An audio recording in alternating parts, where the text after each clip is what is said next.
कल्यतां मम कुरुष्व तावतीं कल्यते भवदुपासनं यया स्पष्टमष्टविधयोगचर्यया पुष्टयाशु तव तुष्टिमाप्नुयाम् ब्रह्मचर्यदृढतादिभिर्यमैः आप्लवादिनियमैश्च पाविताः कुर्महे दृढममी सुखासनं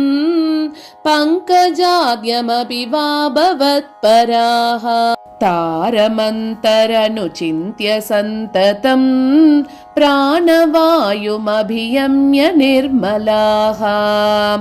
इन्द्रियाणि विषयादतापहृत्य आस्महे भवदुपासनोन्मुखाः अस्फुटेव पुषिते प्रयत्नतो धारयेम धिषणां मुहुर्मुहुः तेन भक्तिरसमन्तरार्द्रताम् उद्वहेम भवदङ्घ्रिचिन्तकाः विस्फुटावयवभेदसुन्दरं त्वद्वपुः सुचिरशीलनावशात् आश्रमं मनसि चिन्तयामहे ध्यानयोगनिरतास्त्वदाश्रयाः ध्यायतां सकलमूर्तिमीदृशीम् उन्मिषन्मधुरताहृतात्मनां सान्द्रमोदरसरूपमान्तरं ब्रह्मरूपमयि तेव भासते तत्समास्वदनरूपिणीं स्थितिं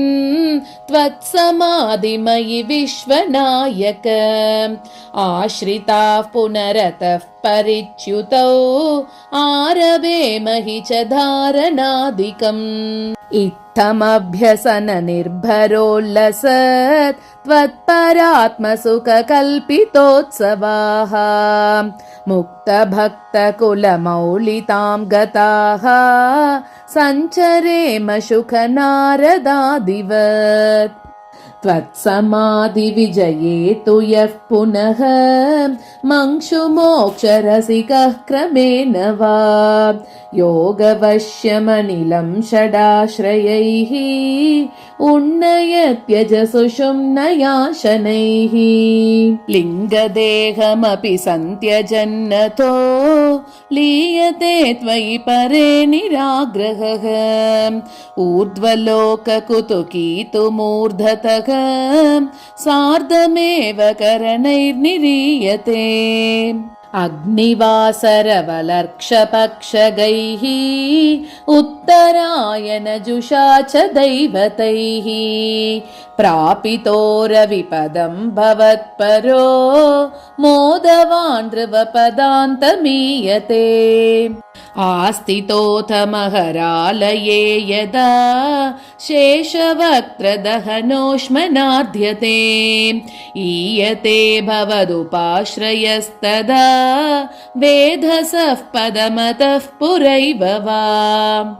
तत्र वा तव पदे तवावसन् प्राकृतप्रलययेति मुक्ततां स्वेच्छया खलु पुरा विमुच्यते संविभित्य जगदण्डमोजसा तस्य च क्षितिपयो महोनिल द्योमगत्प्रकृतिसप्तकावृतिः तत्तदात्मकतया विशन् सुखी याति ते पदमनावृतं विभो अच्छिरादिगतिमीदृशीं व्रजन् विच्युतिं न भजते जगत्पते सच्चिदात्मक भवद्गुणोदयान् उच्चरन्तमनिलेश पाहि माम् नारायण अखिल गुरो भगवन्नमस्ते सर्वत्र गोविन्द नाम संकीर्तनं गोविन्द गोविन्द।